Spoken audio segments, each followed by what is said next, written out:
What's up, guys? Tim here with Sports Card Action, coming back at you with my daily video here. Just make sure to like and subscribe and comment down below and do all that fun stuff. Let's get right into the action here. I'm going to show you the cards that I had to cut out of my PSA submission. And, I wasn't happy about it because, you know, I like these cards. They're in really good shape. I pulled them out of the ashes. They're ones that I've collected over the years. We're going back, you know, over the years, but I just had to come to the realization that a lot of my cards aren't worth anything, and I just got a little depressed over the whole idea of sending in all these cards, what it's going to cost me. I got to pull the trigger on signing up for the PSA membership, the basic or whatever, which is $60 a year. And then I still got 90 cards that I'm ready to send. But these ones I had to cut out. So I'll let you know what I got here. This is Barry Bonds hologram. This one has some scratches on it, and it's just dirty. I'd have to like clean it up and stuff. Really delicate surface on this. This came from the Denny's set back in like 2001 or something. But cool Barry Bonds card. It's just, I'm never gonna get a 9 or a 10 on that. Not in a million years. It's also got some marking on the back corner here. This Gary Sheffield 89 Bowman. It's just not quite crisp enough to really realistically think that I would get at least a 9 on it. Even if I got a 9 on this, it's hardly worth anything. I'd be better off just buying a PSA 9 for like 10-15 bucks. It's really nice, pretty sharp really sharp corners. In my book, it's a 9, but I just know that it's just not quite there where it needs to be. These Kirby Puckett Star cards, 88s. I got 3 of these that I picked out, which are mint, and I think they would get at least 9s, but the problem is there's no value, so it's just heartbreaking, but I just can't.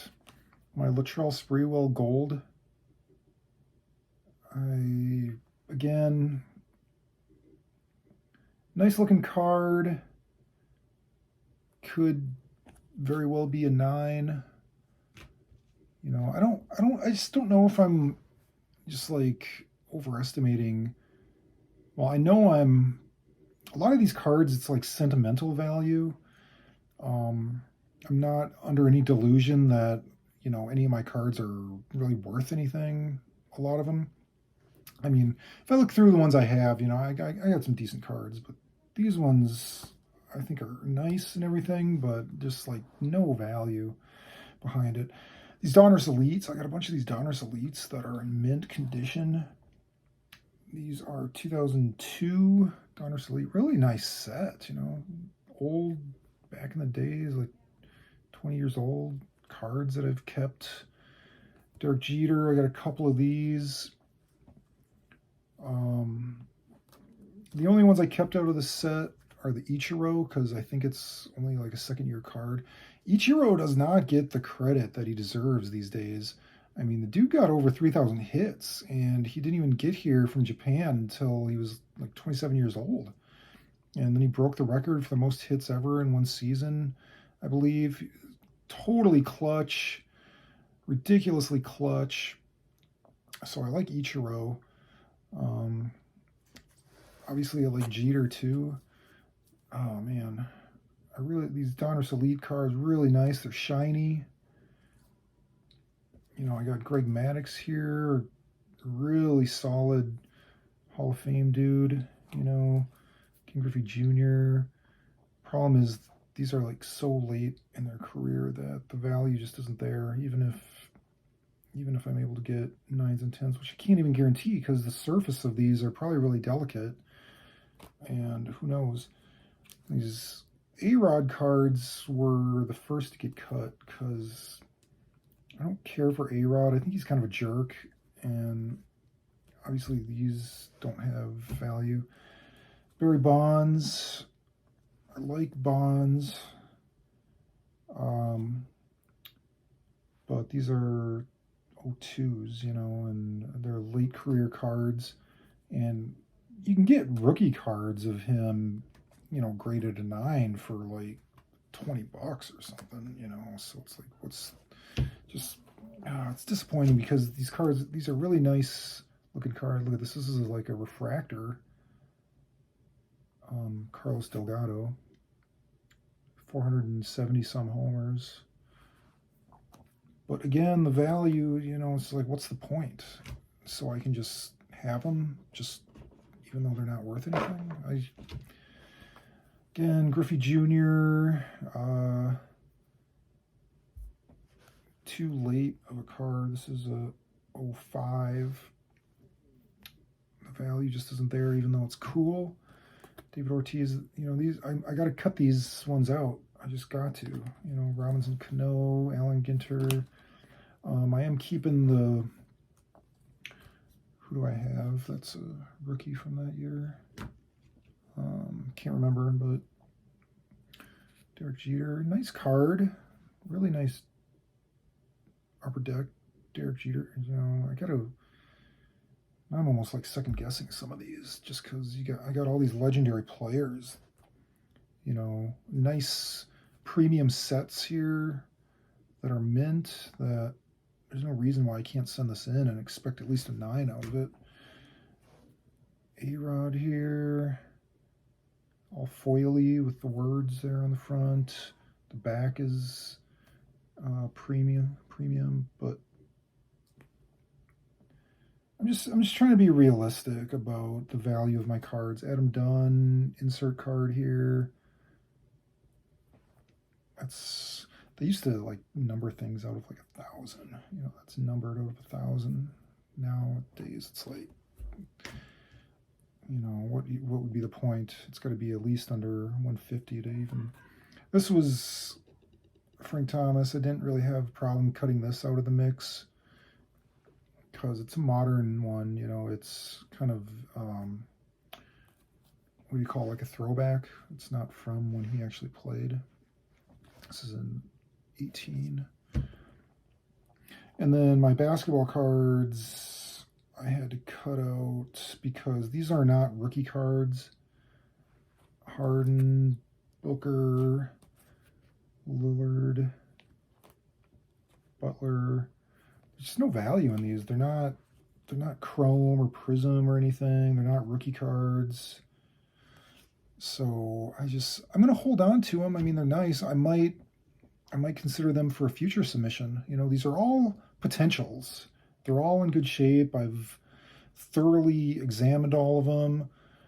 You know, I know that they're in good condition. They're the best ones out of the collection that I have. I got John Smoltz 89 Tops. I had to say no to this one because it's tad bit off center, and one of the corners is just got a little teensy bit of a chip in it. So it wouldn't make sense, even though, you know, rookie card of a Hall of Fame legendary pitcher, Smoltzy. But, you know, if it was like a Topps Tiffany or something, that'd be one thing. But this card doesn't really, it doesn't have the value. It's just not there. You know, a lot of tough cuts here. Sammy Sosa rookie card. I like this set. One of my favorite junk wax era sets here. But it's got a little stain and then a little mark on the front there. You can see it. So I just can't send it in if it doesn't even have if it's not even going to get a 9, then I just can't send it in. This Mark McGwire I like. It's nice. It's pretty nice. It's really tough but I think two of the corners on this just isn't quite sharp enough to really seriously think that it would be worth sending in. Ryan Sandberg, I don't think I really ever considered sending that in because it's these 89 Topps cards aren't really worth anything. Another Smoltz there that I had to say no to because of the centering, and the corners probably aren't quite as sharp as they possibly could be. It was funny when I opened that case of 89 Topps back when I was a kid. You know, I opened it, I don't know if it was like 1990 or 91 or whatever, and I didn't even know like what were going to end up being the important cards out of there. So I had to go through the entire thing again, all the cards, to pull out all the Randy Johnsons and maybe the Smoltzes. I don't remember for sure, but after they had already been put in a box, and once you put it in a box and taking it back out, you know, that's wear and tear. So, you know, you really gotta, man, it's like grading is a whole new level these days. It's like a whole new breed of grading. You gotta just take something pack fresh. You know, I'm almost to the point where it's like, man, do I need to get, you know, some gloves, some soft gloves for handling cards because I'm afraid to get fingerprints on them, you know. But this is, you know, I'd like to potentially take my collecting to the next level where I'm like buying things raw, like some of the new, more premium cards, and older, you know, vintage things, and then looking for cards that actually have good value to potentially send in for grading. But I still have 90 cards that I want to send in. I think I'm going to send them in, which is a lot of money. Got some Pete Rose. These ones are not in like the gray shape.